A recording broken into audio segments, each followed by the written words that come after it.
Presenter for this afternoon is Mr. Srinivas Kulkarni, Senior Vice President of Barclays Technology. Now, Srinivas comes with about 17 years of experience. He's won many testing awards.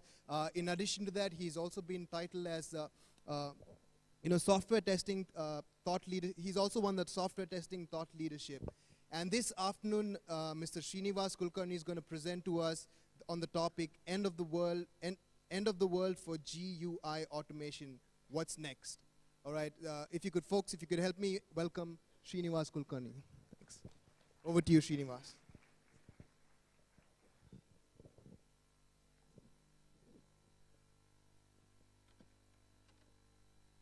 This is being set up. Let me quickly start with a question. How many of you believe that this topic, end of the road for GUI automation, is a controversial one? Just raise your hands. And so the bulk of the audience here think that it is not controversial. Correct? Now, I learned very earlier on while giving conference speaks, never ask open-ended question. The audience will surprise you with the answers. I know the recent example of somebody getting really surprised by the responses that they got on an open-ended question like this. Okay, so I have played out both. So there are about few slides here. I was thinking if somebody says it is a controversial, if the majority is controversial, my thought was to cover up the slides quickly so that I can give people to challenge me. Or if the whole community is not a controversial, I'll go with my normal flow. Now, since the majority opted that it's not a controversial one, most of the people think that it may be agreement in one way or other. Let me go through my normal course. Use this. Good. So let me quickly start with a case study. This is a case study, the results of some automation one of my friend and colleague is dealing with. This is the one all new technology, web automation with some automation tool which everybody is familiar with, the framework, everything and all that. These are the two examples, two runs that they have done with. And the results are in front of you. What is your opinion about this automation? Good, bad, ugly, okay, not okay, change? Any views on the first one? So you run about 1,500 test cases, about 46% is pass and rest fail and some unknown. And probably about 14 hours of analysis with 3 people, 42 hours to figure out what passed, what failed, and why it failed. Looks good, bad? Good? If you are, let's say, no, you can take a different hats. Let's say if you are a test manager, what would you say? Bad, because it's not helping me, I can't go ahead. If you are a project manager of the project, what would you say? Still bad, because most of the time when people run automation, hardly I have seen people giving the importance. What will happen if I run the test case? How many times you said, okay, you click this button in the evening, night, you go back, next day morning you have results. Yes, there will be results. But if you throw up something like this, if you get something like this, what will you do? Doesn't help. Okay? Now, maybe this is one-off case. Okay, this is a project that has about, twice a month, release. So you have an opportunity again to run this after 15 days on a different build of the same application. You run the same suite again. Here are the results. Thank God, the pass percentage has outcrossed the fail percentage. But still, in this case, the failed test cases set is totally different. What passed earlier were not passing now. What passed there now is not failing one. Again, the analysis time for thing has gone up. Maybe one other person who did the analysis earlier has gone sick. So the new person has to analyze the results, and it is more. So net after running the whole story that we tell to the people, that automation can squeeze your test cycle. It will help you to go faster. Here is an example. Probably a real example, few of you might relate to it. That's not all true. Let's explore this further as we go ahead. Now, when I asked my friend about why is this happening, he was a big champion of automation, especially GUI automation. I said, why this is happening? It looks like it is bad. What are you doing? He said, there are some secrets that this community, everybody who is most passionate about doing GUI automation, these secrets are kept. They're not made very open.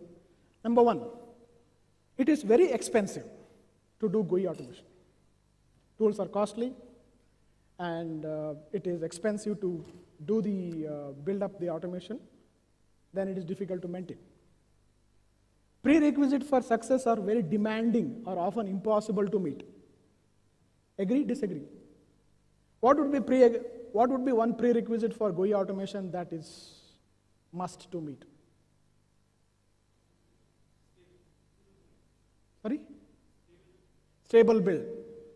Which means if I want to do automation of GUI, I want my application to be damn stable.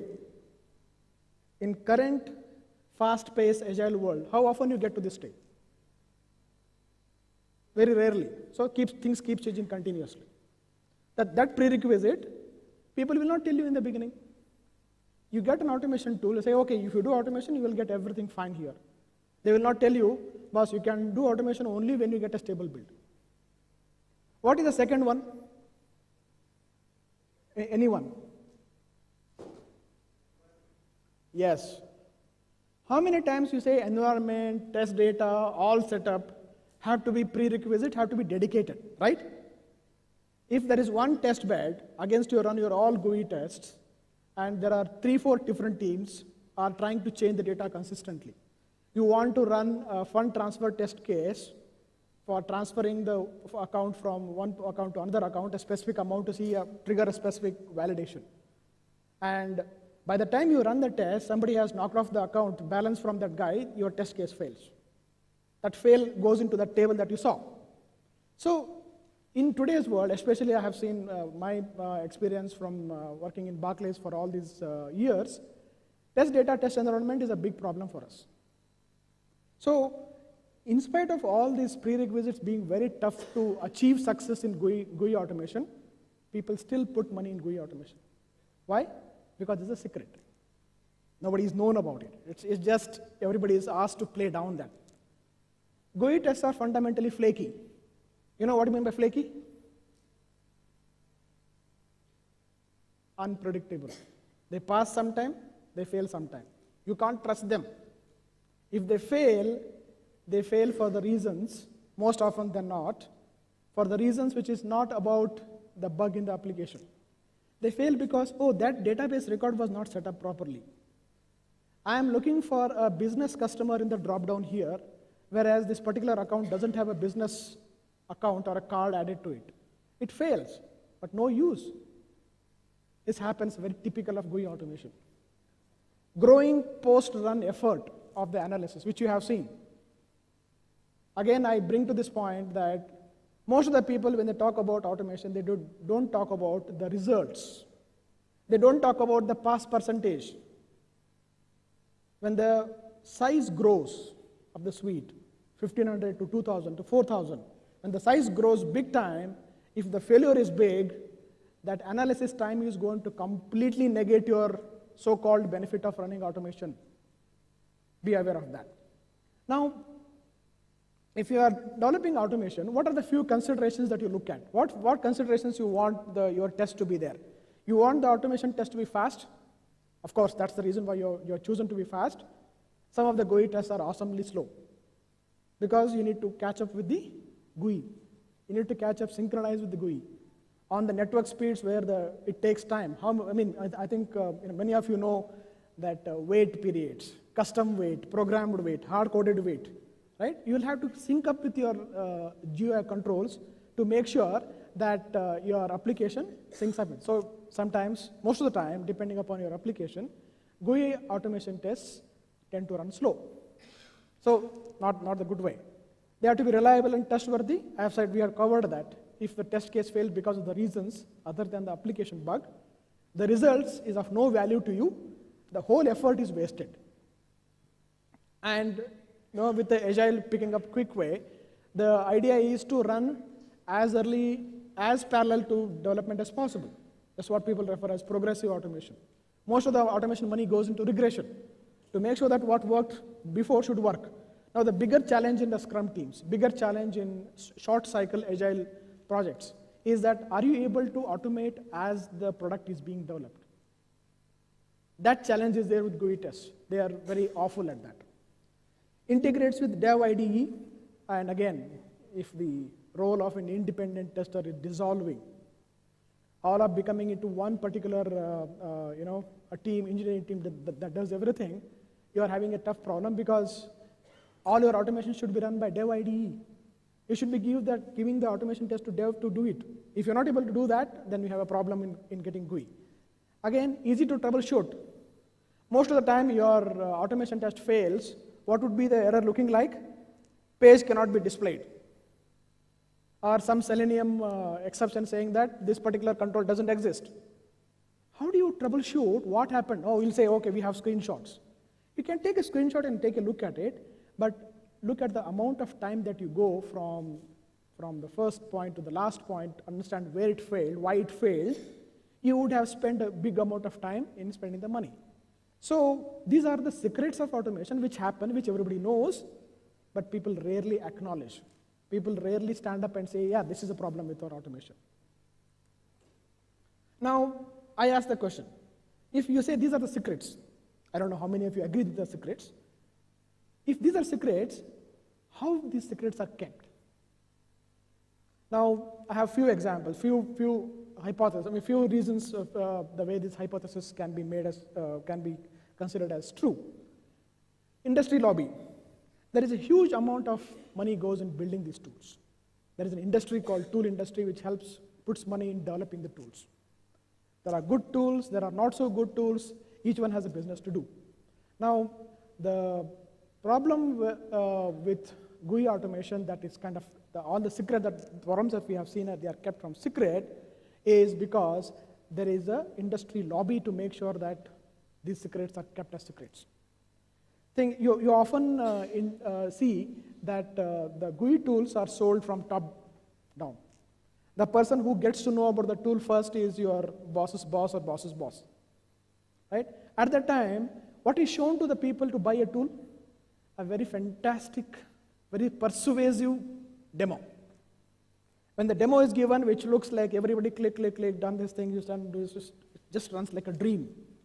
It is so seductive that people cannot get away from getting sucked into this. Now, especially if you are a non-technical person, it's very easy. Even now, I have seen in my role as automation lead for Barclays, I have given many demos to many of my visiting people who come from UK to India. So-called very learnable and very knowledgeable people get excited like a small kid if they see some screen going on its own, click happening on its own. Right? We are very much fascinated by something which happens automatically. That theme is helping us people think that, okay, if it can be sold like that level, it is very difficult to deny it doesn't work. It's very powerful. Few things are like things like when you're running a big program, you have less time to test. Somebody offers you, do automation, your testing will be done. It is like you are in distress. You are looking for solutions. Somebody offers you a solution which is so selective that you can't deny. You accept. And if you say, I want to reduce cost, who doesn't want to? If somebody says, this tool help you to reduce cost, you will accept. And how can you go faster? Faster time to market is a mantra of today. Disruptors world. People want to just go fast. Automation, you accept solution. Second problem is about skill level that we talked about. We have this manual tester stereotype. When I say stereotype, it means that not everybody like that. There is some persona given to the people that you are a manual tester. It means that you are a manual tester who always work under some instructions. You deliberately act dumb. You don't use your brain. All you're supposed to do is go through the test cases. Yes, yes, click, click, click, click. This message comes or not. This message comes, test case pass or fail. Right? This kind of a stereotype is created by the industry. Now, if you have this stereotype created by industry, and if suddenly these people are asked to, okay, now move to agile, those guys will have a problem of skill. They can't really, they have been actually like scared thing that I can't jump into the water to start coding. I can't do that. So that skill level problem is there, which is helping this industry to keep the secrets open. Automation tester is a super guy. Now, how many times when people enter the IT field, they are typically entering as a tester, manual tester. What is the next promotion? Not a test lead. The next promotion is to become automation tester. You have picked up QTP, suddenly your value increases in the market. You become automation tester. Right? So automation tester is considered as a superhuman, but not exactly understanding what is required and how the tests are done and all that. So this both stereotypes acting together, helping to keep the secret. Persuasive propaganda. Lot of propaganda happening in terms of, okay, now we are risk averse. We should be able to run automation, and we want to preserve the screenshot, evidences of testing. Yes, that's a reason to do thing. And if somebody says, if you're not doing GUI automation, if you're not preserving the results, you'll have a problem. So you should actually do things out. So the last one, lack of rigorous scrutiny and the critical thinking. The moment somebody tells you that this automation can reduce cycle time, this automation will do everything at the click of a button, we switch off our brain. We don't think. We hardly question. And since it's sold at the top to bottom, critical thinking is less there about technical matters. They push down, and the people at the down want to follow the trend. They stop thinking about it. These are the few reasons, in my opinion, have kept these secrets as secrets. Conflicting motivations. The industry as such has a conflicting motivation between what is actually should happen in terms of goodness, what should actually happen in terms of this thing. So most of the time, the GUI automation pushes the whole thing to test last. We still keep talking about left shift and all that, but there is a lot of motivation to do things as to keep test last and involve non-technical users to do automation. This automation is easier to do non-technical automation. These are the conflicting things that are coming up. And also the independent testing is industry in itself. People want to create the wall between dev and test. That conflicting requirement is keeping this a secret. How fast, and if you are selling automation, if you are selling testing services to somebody, and can you sell any testing services to a client saying that it is fast, cheap, and good quality without using tool? You can't. If you are using tool, what can be the best tool by doing GUI? So these context settings, these business requirements are going to help this secret as keeping as secret. Few clarifications. When I say GUI automation is bad, most of the people say, does it mean we should stop doing GUI testing? No. I'm not saying GUI testing is equal to GUI automation. A lot of the time you can do GUI testing by a skillful exploratory or a manual human testing. But that's not very popular because anything done by human, nowadays there is a need to push it to tool. Though when I'm saying GUI automation is not equal to GUI testing, many people would believe that they are same. User experience, does that mean that you should not do user experience? Again, user experience is a different domain altogether. It requires different lab setup, different context parameters, different motivations. It's not the same. GUI automation is not only form of automation. So there are other ways to do automation more meaningfully, putting your dollars more efficiently than what you're doing in GUI automation. Let's compare these three classes of test cases. I wouldn't read much. All of you know unit tests, right? The moment you say unit test, so it's not my job, it is developer's job. There has been a, Google, when somebody, I think it is James Whittaker, two people from Google published this, how Google does testing. They made this point that the term unit test has a baggage associated with it, because the moment something is unit, means it's developer's responsibility. The moment it is test, it is tester's responsibility. So they said they even replaced the terminology with small test, medium test, large test. I encourage you people to look at that idea that instead of saying unit test, try saying small test. Does it make any impact? Again, some people who know BDD, I was talking to somebody in the morning, In the BDD, all of you know BDD, Behavior Driven Development, Cucumber, right? One of the creators of the BDD, Dan North, in his original article says, he had to invent BDD because people are fed up of TDD, test-driven development. Why? The word test appearing in there. So developers don't like the word test because it is somebody else's job. So they move to it. So imagine how the names have influence. Quickly to cover the unit test part, the unit tests are helping you to lock down the dependencies so that they can help you to test logic very clearly. API test will assemble the things and they will be able to test at the API level with not having GUI there, request response, web services, REST APIs, anything which doesn't require the GUI. The last one is the UI test that you're looking at. Comparison, I just took a random scale of trying to compare how much effort you spent, how much time you spent, what kind of things. It is very clearly visible in this that tool cost, maintenance cost, effort cost, in all the three categories, the unit test score is king. They are having the least effort there with respect to creating maintenance. In terms of the confidence in the results, again, unit tests are high. This comparison shows you that where you have to put your money in. Now, all you're saying is not a new knowledge, right? People are talking about unit testing since 10 years, 10, 15 years. Why this is new now? Why we are talking about it today? There are some industry trends. GUI content these days, all the HTML pages you see and all that, and mobile, whatever the shows on the mobile web, is merely created from some framework, generated code. When a lot of stuff is generated code, why would you waste your effort in putting the money there? Because somebody else has taken that pain for you. It is generated from a framework which is already tested. One trend. Another trend, mostly the web and mobile is becoming the primary channel wherein the application of the GUI is standard. Browser technologies are converging in.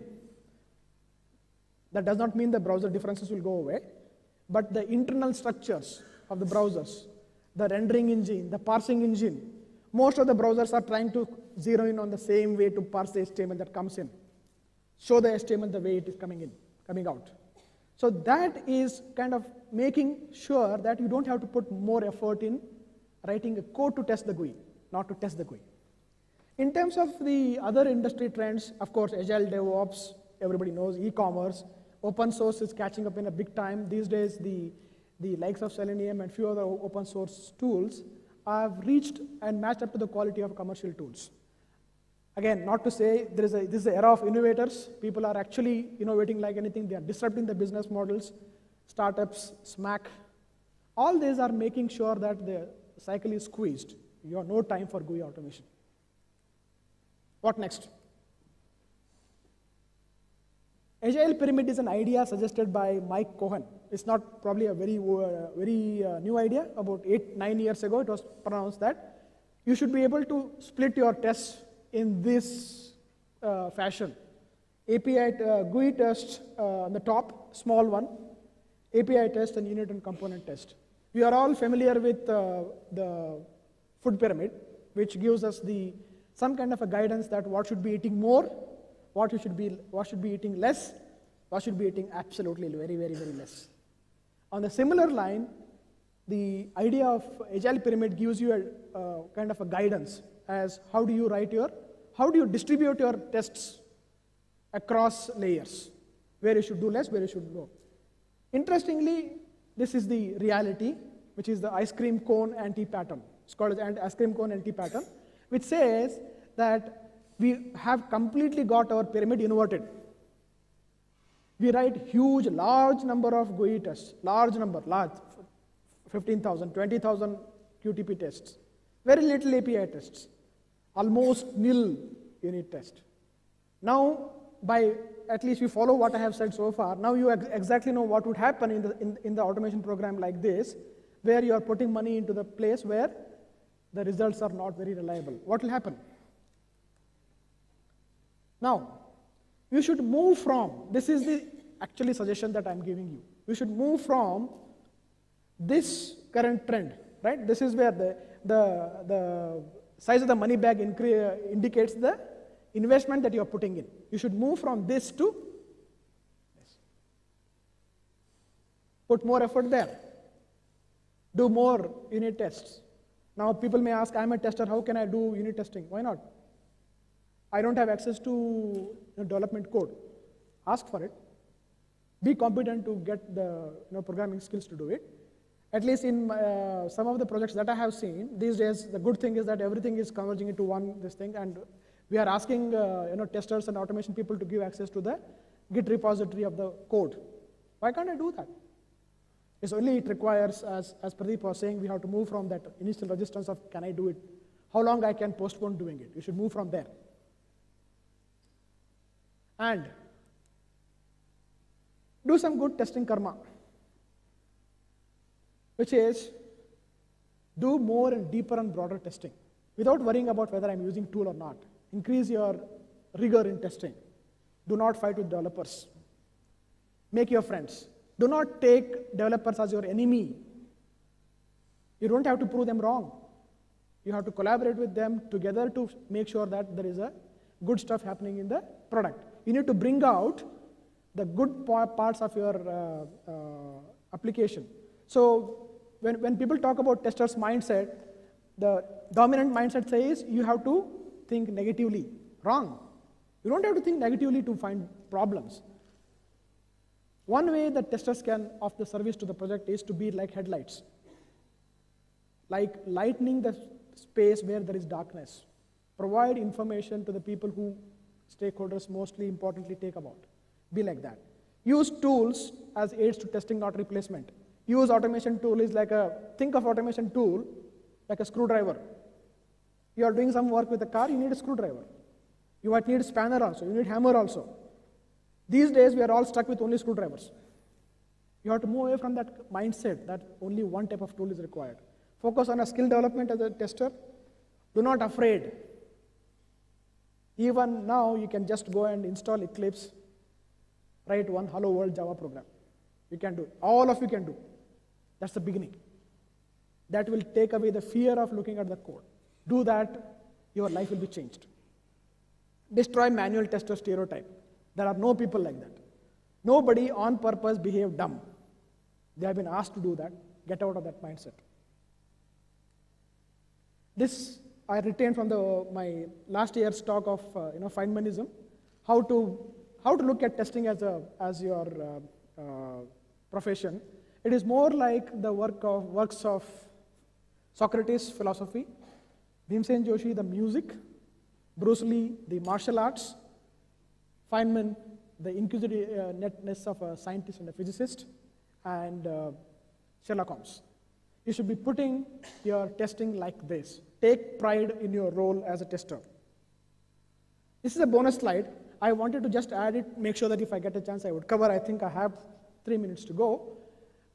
When you're thinking about automation in the agile world, especially transitioning from waterfall to agile, please make sure that these points are taken care of. When you move from waterfall to agile, where in waterfall, automation is a discretionary. Do it if you have time. Automation is mandatory. In agile, it is mandatory. You can't do any continuous integration if there is no automation. Automation, not like GUI automation, but any automation that makes the build, deploys the build, notifies the people, and kind of all that related to the build and deployment and running and data is not an option. Hence, the traditional ROI model will not apply. If anybody says you are doing agile automation and asking for ROI, ask them to go away. Don't try to invent a ROI model for agile, for automation. It is mandatory. If they ask you to do the ROI for agile automation, ask them, go and do the ROI for the product itself. Because this is as important as product. Everyone in the team participates, not one person doing automation. There's no one automation team in the corner there. It happens all along the project. Progressive automation, not regressive. Regression is also there, but most importantly, automation happens along the project. A failing test, GUI or otherwise, breaks the build, which means that build doesn't go to SIT. build doesn't, if it is assigned, it doesn't go to UAT and subsequently. Any failing test has a very high degree of trust and confidence. So if you are in the non-GUI world, if you are actually clubbing your automation well across as per the Agile pyramid, this will be your confidence levels. Right from the provisioning to the environment to the production deployment, automation shows up its head. You can't remove this. So, thank you very much. That's all. I did some kind of a crash landing, right? I stopped just like that. Any questions? Yes.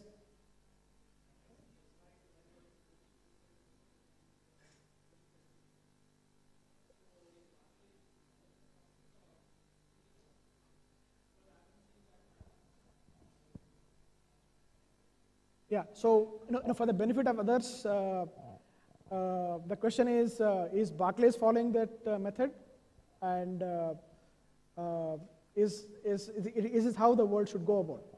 When I said you stick to Agile pyramid, that doesn't mean spend more time there. It means that, let me put it this way. If you are adhering to the Agile pyramid, what you should be doing is, for every GUI test you write 4 API tests, 1:4, 10 unit tests, 1:4:10. Remember this ratio. If you're able to get here, you are actually getting the good benefit out of automation because of all that you have seen, the secrets and why they are secrets and why the GUI test is a problem and why it should be kept low. So to answer your question, we should be going in that direction. But again, developers, I think I have not seen anybody feeling pity about the developers. Do you? They're already crushed in time to get the whole stuff done. And you ask them, you need to do this, you need to change this, you need to do this, you need to align to do this, and you have to do unit testing also. They don't have time. The more you push them, the more mistakes they make. What is the solution? Get some of our testers to learn do that stuff now. If you're able to get there, if you're able to understand, there's a fantastic book called X Unit Patterns. I think it's a freely available, downloadable PDF file, X Unit Patterns. Look at that book to understand what unit testing is about. I have a question. When we start a project, it's more easier to determine the effort required for UI automation from a planning phase rather than to be unit testing or API testing, at least to plan it from estimates. So business is very reluctant at that point of time to look at, can we do it? People talk more about how much time is it required for UI testing, and the math seems to fall in place quite easily looking at the wireframes. But then it's not all that easy because we don't have the architecture diagrams available. So your thoughts? Yes. So the question is, GUI automation is easy to estimate. Okay, why do you say GUI automation is easy to estimate? Because you have test cases, right? Yes, that's right. Because you have test cases. Now, those test cases will not tell you anything about how the GUI is rendered. So I think there is a trap that all try to fill in. The trap is that, okay, if I have test cases, easy to say, okay, now one test case, simple, medium, complex, it will take 2 days here and all that. In 1 hour, you can be able to say, to automate 100 test cases, it takes 5 days. But don't confuse easiness of doing things with what actually you're going to get out of this, if you are into the trap. Yeah, my question was more towards any thoughts on what are the prerequisites required if a team had to do API testing. What should we be asking for? Yeah, so I think there were two main answers. One is that the GUI test, no matter what is the most popular and stable GUI automation today? Selenium, QTP, right? However, if there is a new tool comes from God directly, it will still have to have these problems of asking for the stable build and test environment. Don't ever compromise with the environment that if there's a shared environment, ask for a dedicated environment, which you will not get. Ask for it. Environment and data, stable build, three prerequisites. Hi, Srinivas. I'm able to correlate what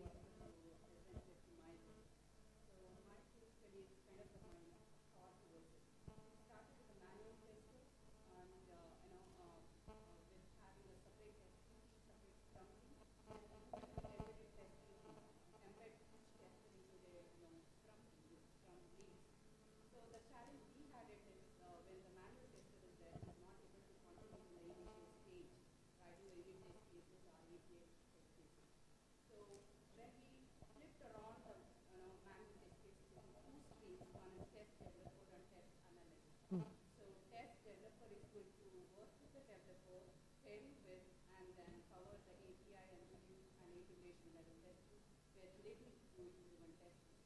So the another pair is test analyst, who is a domain expert, still works with a requirement analyst, break down the acceptance criteria, then make sure the automation coverage is achieved. So it's kind of a test analyst in the product level, but the test developer in a very small feature level or a small level. So the only challenge I have is, as you know, developer and tester from the traditional background, that they don't work together, right? So when they don't work together, so the problem is, you're treated as a separate two organization because the two managements are, different. Yeah. So in that level, it's accepting a tester in a development environment because you are stakeholder or you're scrum lead and you have to work with him to write a positive and negative scenarios and, what has been covered in the API level testing, what is the right set of coverage, getting it and getting their, acceptance is a little challenging. That is, the teamwork is a little challenging because of the two organizations are treated from the traditional way is, separate. This is my thought. Yeah, excellent, and probably your statement was very good. I didn't know whether it's a question or is a comment, but it's a very long one. So quick comments on that. Your division in terms of test developer and test analyst is still a reasonable way to manage the technical skill requirements. The test developer is somebody who has kind of crossed over the bridge and say, okay, now I can do some coding and work with developers. Test analyst is somebody who is catching up. Eventually, you go to everybody will become like that. So my question was, for the people who are thinking manual testers are really difficult to transfer into, writing a unit and integration level test case. Tomorrow, if you want them, or next month, if you want them, it is impossible. It's a journey, but we have to, move towards it and become a white box tester with keeping our testing mindset in place. Again, be careful about giving any labels.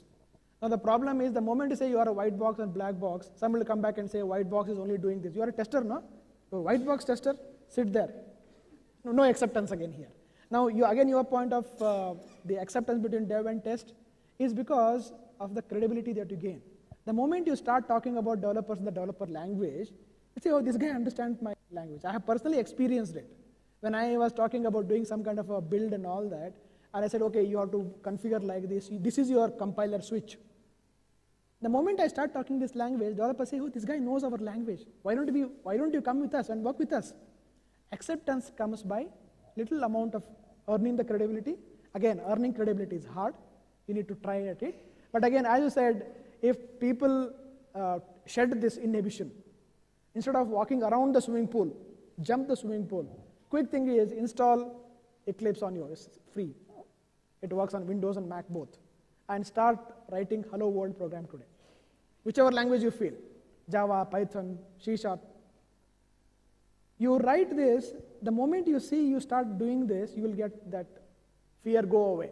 Like how many of you have the fear of rides in Wonderla or Imagica, right? Try doing it. But bungee jumping is a fear to begin. Once you begin, things will be okay. Thank you very much for the comment. All right, Thank folks, you. I think